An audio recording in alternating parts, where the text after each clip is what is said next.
주간 잘 지내셨습니까? 네. 오늘은 평안으로 살아가다라는 제목으로 하나님 말씀 증거하도록 하겠습니다. 계속해서 요한복음 13장, 14장 살펴보고 있는데요. 이때 상황 여러분 잘 아시죠? 제자들이 굉장히 불안해하고 두려워하고 있는 상황이었습니다. 예수님께서 곧 떠나신다고 하니까 예수님 없이 우리 과연 생존할 수 있을까? 믿음으로 살 수 있을까? 미래가 두려웠습니다. 이에 예수님께서 오늘 우리가 읽었던 말씀으로 위로해 주십니다. 나의 평안을 너희에게 주노라. 자, 27절 너무 중요한 말씀이니까 한 번만 더 같이 읽어보겠습니다. 시작. 평안을 너희에게 끼치노니 곧 나의 평안을 너희에게 주노라. 내가 너희에게 주는 것은 세상이 주는 것과 같지 아니하니라. 너희는 마음에 근심하지도 말고 두려워하지도 말라. 아멘. 우리 주님의 평안이 있으면 근심할 수 없고 두려움 가운데서도 담대하게 나아갈 수 있다고 말씀하십니다. 자, 그렇다면 오늘 예수님이 우리에게 주고자 하셨던 이 평안은 과연 어떤 평안일까? 자세히 그 평안의 특징에 대해서 살펴보도록 하겠습니다. 첫 번째, 이 평안은 주님만 주실 수 있는 평안입니다. 이 평안은 누구만 주실 수 있다고요? 주님만 주실 수 있는 평안입니다. 자, 내가 주노라라고 말씀하셨죠. 내가 너희에게 준다고 말씀하십니다. 즉, 이 평안은 우리 스스로 만들어낼 수 없는 평안입니다. 우리가 아무리 노력하고 애를 쓴다고 해서 이 평안을 우리가 쟁취할 수 있는 것도 아니고 돈으로 살 수 있는 것도 아니고 열심히 수양해서 이 평안의 경지에까지 우리가 이룰 수 있는 것도 아닙니다. 이 평안은 전적으로 주님의 은혜로 수여받는 것입니다. 주님이 우리에게 주시는 것이라는 거죠. 본문을 다시 자세히 보시면 평안을 너에게 끼치노니라고 되어 있죠. 이 끼치노니의 밑줄을 한번 좀 그어 보십시오. 이 끼친다라는 이 단어는 문맥상 원어로 떠나는 사람이 남겨주는 선물이라는 뉘앙스입니다. 그래서 세번역 성경에는 이렇게 번역합니다. 나는 평화를 너희에게 남겨준다. 영어 성경에는 leave라고 되어 있죠. 이 선물, 이 유산을 너희에게 남겨주고 나는 떠나겠다. 이렇게 말씀하시는 겁니다. 마치 생을 마무리하면서 가장 소중한 그 무엇을 자식에게 유산으로 남겨주는 것처럼, 여러분 하나를 유산으로 남겨준다고 하면 뭘 남겨주시겠습니까? 가장 소중한 것이겠죠. 예수님은 제자들에게 돈도 아니고 명예도 아니고 권세도 아니고 무엇을 남겨주셨습니까? 평안을 남겨주셨어요. 왜 유독 다른 것 아니라 평안일까요? 왜 예수님은 이 평안을 가장 소중한 선물로 제자들에게 남겨주신 걸까요? 이유가 있습니다. 인간이 죄로 인해서 가장 먼저 상실한 것이 무엇이냐? 바로 평안이에요. 창세기 2장과 3장을 보시면 아주 극명한 변화가 일어나죠. 2장에서 하나님과 인간 사이에 놀라운 평안이 이루어지는 장면을 우리는 보게 됩니다. 히브리어로 샬롬이라고 하죠. 완벽한 평안, 평화, 화평이 하나님과 인간 사이에서 이루어졌습니다. 그래서 그 에덴 동산이라는 완벽한 공간에서 놀라운 은총 가운데 하나님과 동행하면서 인간이 살게 됩니다. 그리고 그 수직적인 샬롬이 이루어지니까, 하나님과 인간 사이에 수직적인 샬롬이 이루어지니까 사람과 사람 사이의 관계도 샬롬이 이루어지는 거죠. 그래서 아담이 하와를 보고 뭐라고 말하죠? 처음에 딱 보자마자 너는 내 뼈 중에 뼈요 살 중에 살이로다. 둘이었는데 완벽한 하나가 되는 거예요. 어떤 분들은 그런 얘기 하더라고요. 목사님, 아담이 하와를 처음 만났을 때 뼈 중에 뼈요 살 중에 살이라고 말하지 않고 하와유 이렇게 얘기했다고 말씀하시는 분 계시는데, 그게 아니라 성경에 그런 거 없습니다. 네. 그런데 이런 완벽한 샬롬 가운데서 창세기 3장으로 넘어가면요, 인간이 죄를 짓잖아요. 그때 어떤 일이 일어납니까? 하나님이 아담을 찾으세요. 아담 어디 있느냐?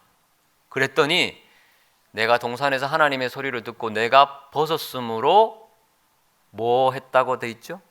두려워하여 숨어버립니다. 나무 사이로 딱 숨어버려요.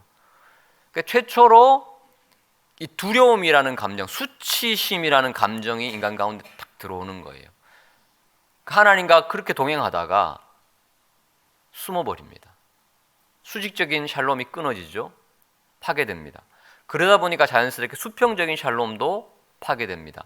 내 뼈 중에 뼈요 살 중에 살이라고 말했던 그 아담이 하와에게 뭐라고 얘기합니까? 하나님이 나에게 주신 저 여자가 그 열매 먹으라고 해서 먹었습니다라고 책임 전가하고 비난하고 비판합니다. 그리고 4장으로 넘어가면 인류 최초의 살인사건이 일어나죠. 형제지간에. 가인이 아벨을 돌로 죽입니다. 그때부터 미움, 다툼, 시기, 질투, 전쟁이 완전한 샬롬이 다 깨져버리는 거예요. 그래서 예수님은 이 근원적인 문제, 이 불안이라는, 두려움이라는 문제를 해결해 주시기 위해서 최고의 선물을 제자들에게, 그리고 저와 여러분에게 주시는 겁니다. 평안을 끼치노니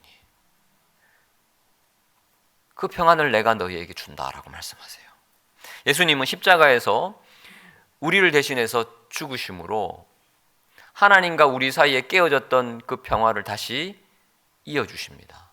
우리가 받을 저주를 대신 받으시고 우리가 받을 형벌을 대신 받으심으로 원래 우리가 하나님과 원수되었는데 다시 하나님과 우리가 하나님의 백성이 되고 하나님의 자녀가 되는 특권을 얻게 되는 거죠. 그래서 로마서 5장 1절에 이렇게 말합니다. 그러므로 우리가 믿음으로 의롭다 하심을 받았으니 우리 주 예수 그리스도로 말미암아 하나님과 무엇을요? 화평을 누리자. 헬라어로 에이레네, 평안, 화평, 평화 다 같은 단어입니다. 우리 말로만 이 문맥상 화평이라고 번역하기도 하고 평화라고도 하고 평안이라고도 하는데 단어는 똑같아요. 에베소서 2장 14절 15절도 마찬가지입니다.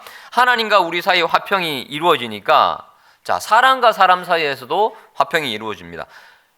예수님은 우리의 화평이 됩니다. 그래서 둘로 이 당시에 에베소서 2장은 이방인과 유대인이거든요. 그 사이에 반목이 있었습니다. 서로 시기, 질투, 인정하지 않고 무시하고 또 긴장과 갈등이 있었는데 하나님, 예수님이 화평이 되셔서 이 둘을 하나로 만드십니다. 원수된 것, 곧 중간에 막힌 담, 인간이 만들어내는 차별과 인간이 만들어낸 그 장벽을 예수님이 십자가에서 육체로 헐어버리십니다. 그래서 15절 보시면 이 둘로 자기 안에서 한 세 사람을 지어서 화평하게 하십니다. 이 한 세 사람이 누구냐?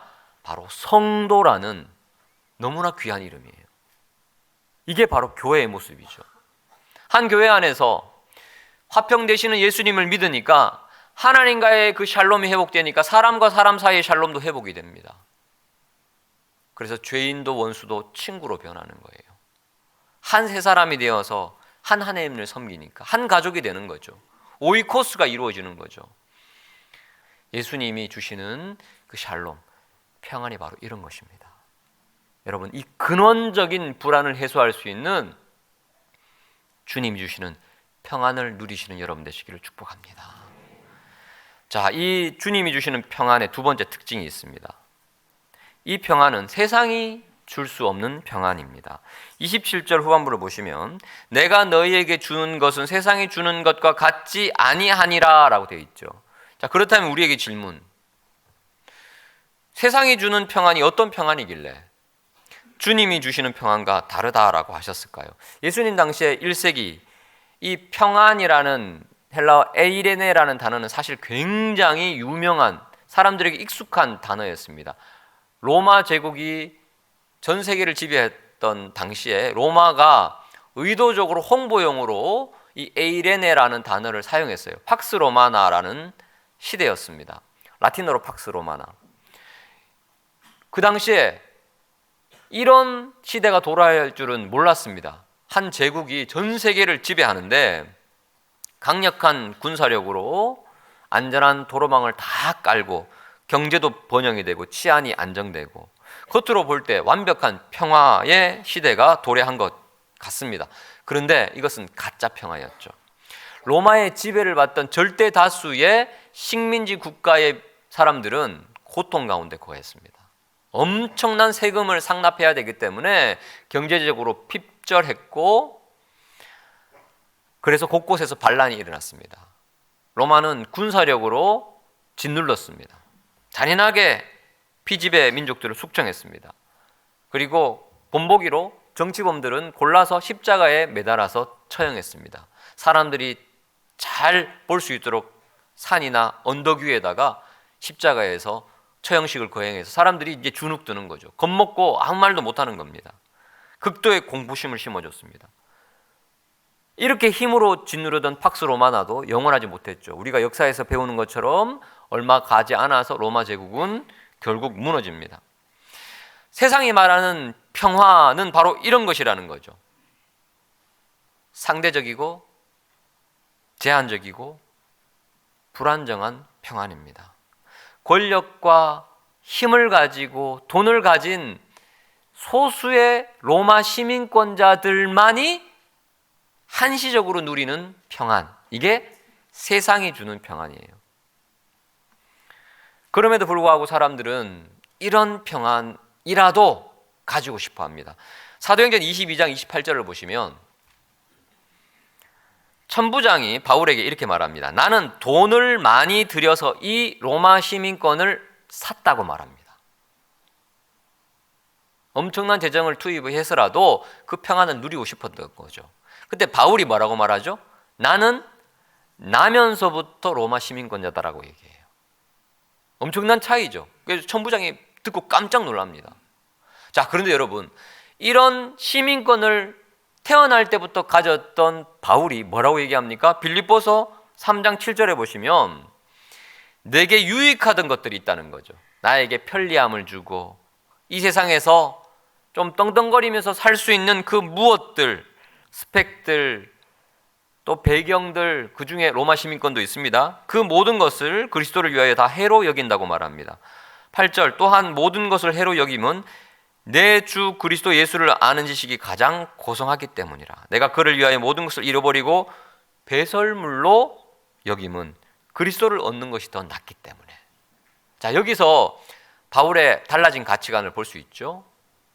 바울도 예전에는 세상이 주는 평안을 누리고 그 평안에 편승해서 살았어요. 그런데 예수님을 만나고 보니까 그 세상의 평안은 굉장히 한시적이고 불안정한 평안이었다는 거예요. 겉으로 볼 때는 평안을 누리는 것처럼 보이지만 여전히 이 불안감은 해소되지 않았는데 절대적인 평안, 그리스도 예수를 만나고 나서는 야, 그것은 진짜 아무것도 아니었구나. 배설물로 여기게 된다는 것입니다. 그런데 안타깝게도 오늘 본문에 등장하는 제자들은 여전히 세상의 평안을 기대하고 있었던 것 같습니다. 22절 한번 보실까요?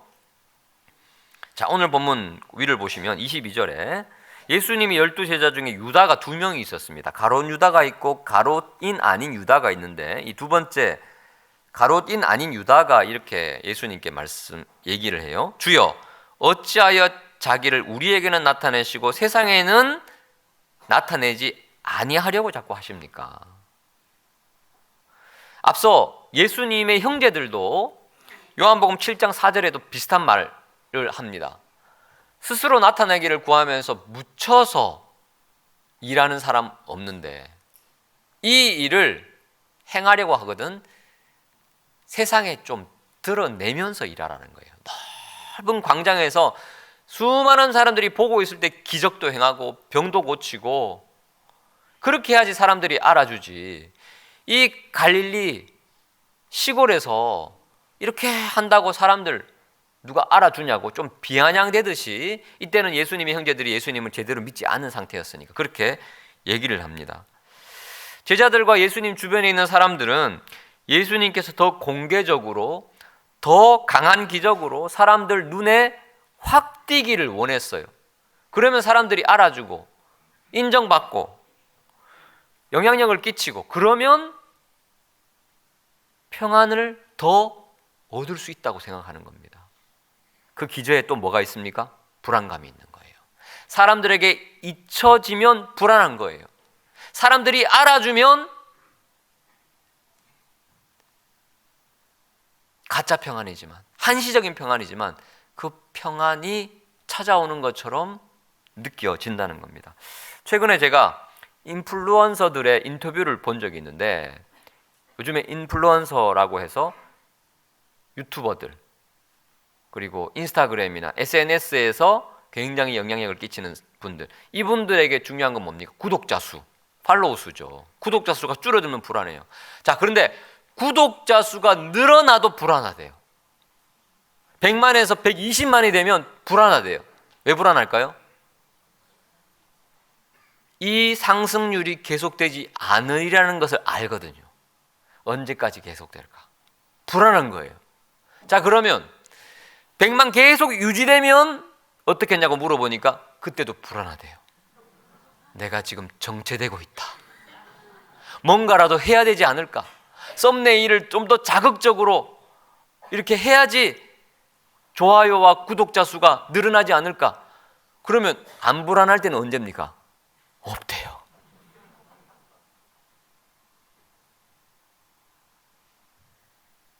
여러분, 인플루언서들만 그렇습니까?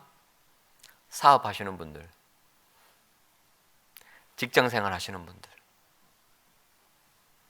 주부들도, 부모님들도, 자녀들도, 모든 연령층에서 각자의 삶의 무게 가운데 불안에 떨고 있어요.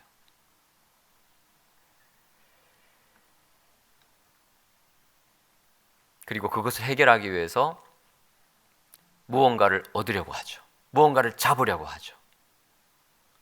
세상이 주는 평안, 일시적인, 한시적인, 제한적인 그것만 있으면 이 불안감은 없어질까요? 아닙니다. 아니더라고요. 또 불안해지고 또 불안해집니다. 세상이 주는 평안, 우리를 잠시 안심시킬 수는 있지만 그것이 우리의 삶을 영원히 붙잡아 줄 수 없다는 사실을 여러분 꼭 기억하시기를 축복합니다. 자, 마지막으로 우리가 세 번째 살펴볼 평안의 특징은 뭐냐 하면요, 이 평안은 폭풍 속에서도 우리를 지키는 평안입니다. 주님이 약속하신 그 평안은 폭풍 속에서도 우리를 지키는 평안입니다. 자, 오늘 27절 다시 보시면 평안을 너희에게 끼치노니 곧 누구의 평안이라고 되어 있죠? 나의 평안을 너희에게 준다고 말씀하십니다. 그냥 평안을 너희에게 주는 게 아니라 나의 평안, 즉 어떤 의미입니까? 지금 예수님이 소유하고 계신, 예수님이 누리고 계신 그 평안을 너희도 누릴 수 있도록 그 평안을 주겠다고 말씀하세요. 지금 예수님 어떤 상황입니까? 이제 몇 시간 후면 잡혀가실 거예요. 밤새 신문 당하실 것이고 곧 채찍을 맞으실 것이고 가시면류관 쓰실 것이고 침뱉음 당하실 것이고 온갖 조롱과 멸시 가운데 그 무거운 십자가 지고 골고다 언덕을 향해서 걸어가실 것이고 결국 저와 여러분을 위해서 십자가에서 피 흘려 죽으실 겁니다. 예수님은 그 모든 상황을 이미 다 알고 계셔요. 폭풍 전야입니다. 얼마나 무섭고 두려우셨을까요? 하지만 주님은 그 모든 것을 아심에도 불구하고 하나님 아버지를 신뢰하는 그 평안 가운데 십자가의 길을 뚜벅뚜벅 걸어가십니다. 놀라운 평안이죠. 폭풍 속에서도 흔들리지 않는 그 평안, 주님이 그 평안을 저와 여러분에게 주시겠다고 하시는 거예요. 여러분, 어떤 고난의 파도 가운데 서 계십니까? 어떤 인생의 풍랑을 만나셨습니까? 질병의 폭풍입니까? 관계의 폭풍입니까? 미래에 대한 두려움의 폭풍입니까? 실패와 상실의 폭풍입니까? 주님은 그런 폭풍 가운데 있는 저와 여러분을 향해서 오늘도 말씀하십니다. 내가 누리던 그 평안, 그 평안을 너에게 주노라. 폭풍 가운데서도 흔들리지 않고 놀라운 평안 누리셨던 그 주님이 소유하셨던 평안을 온전히 누리시는 여러분 되시기를 다시 한번 축복합니다. 자, 그렇다면 구체적으로 이 평안을 어떻게 하면 누릴 수 있을까요? 평안은 저절로 우리에게 밀려오는 감정이 아닙니다. 수동적으로 가만히 있으면 불안과 두려움의 파도에 우리는 그냥 휩쓸려 가버려요. 우리는 의도적으로 그 평안을 붙잡아야 돼요. 평안을 의도적으로 누리려고 노력해야 된다는 겁니다. 왜냐하면 생각보다 우리의 마음은요, 굉장히 연약합니다. 주변의 상황 때문에, 환경 때문에 우리의 마음이 완전히 녹아버리는 경우가 있어요. 우리 마음이 생각보다 강하지 않습니다. 평안을 잃어버릴 수 있다는 거예요. 그러면 우리는 의도적으로 이 평안을 누리기 위한 어떤 애씀이 필요한데, 첫 번째는 너무 당연한 이야기이긴 하지만 기도해야 됩니다. 기도. 불안과 염려가 몰려올 때 그 감정을 껴안고 버틸 수 없습니다. 인간은 그렇게 강한 존재가 아닙니다. 그 불안의 감정, 두려움의 감정 가운데서 우리는 기도의 자리로 바로 나가야 돼요. 그리고 오늘 본문을 보시면 27절 맨 마지막을 보십시오. 너희는 마음에 근심하지 말고 또 두려워하지도 말라. 자, 여러분, 이 예수님의 말씀은 위로입니까? 부탁입니까? 아니면 명령입니까?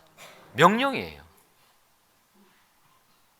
아주 단호한 명령입니다. 그래서 때로는 우리가 의지적으로 주님의 이 명령, 주님의 약속을 꽉 붙잡아야 돼요. 우리가 두려움을 느낄 때, 불안하고 초조할 때 우리는 주님의 명령을 지킨다는 생각 가운데서 두려워하지 말고 염려하지 말아야 됩니다. 의도적으로요. 제가 참 존경하는 마틴 로이드 존스 목사님이라는 분이 계십니다. 이분이 영적 침체라는 책에서 이렇게 말합니다. 자신에게 귀 기울이지 말고 자신에게 말하라고요. 이게 어떤 의미냐 하면 우리 내면에 그 불안의 속삭임이 있습니다. 초조한 그 감정의 소리가 있어요. 그게 들리면요, 우리 무너집니다. 의도적으로 그거 듣지 말라는 거예요. 오히려 자신에게 믿음으로 선포하라고요. 시편 42편 5절에서 시편 기자가 그렇게 씁니다. 내 영혼아, 네가 어찌하여 낙심하여 어찌하여 내 속에서 불안해하는가. 그리고 자기 영혼에 대다가 뭐라고 얘기합니까? 너는 하나님께 소망을 두라. 그가 나타나 도우심으로 말미암아 내가 여전히 찬송하리로다. 여러분, 두려움이, 불안함이, 염려가 엄습할 때 두려워하지 말라고 하셨으니 주님, 제가 그 말씀을 붙잡습니다. 염려하지 말라고 하셨으니 제가 그 말씀에 순종하겠습니다. 그리고 여러분의 영혼을 향해서 선포하십시오. 내 영혼아, 어찌하여 낙심하느냐? 왜 불안해하느냐? 너는 하나님께 소망을 둬라. 너를 도우시는 하나님을 붙잡아라. 폭풍 가운데서도 우리를 붙잡고 계시는, 물 가운데로 지날지라도 불 가운데로 지날지라도 내가 너와 함께 하겠다고 하신 그 약속의 말씀 붙잡고 나아가라라고 여러분의 영혼을 향해서 외치시고 믿음으로 선포하시기를 축복합니다.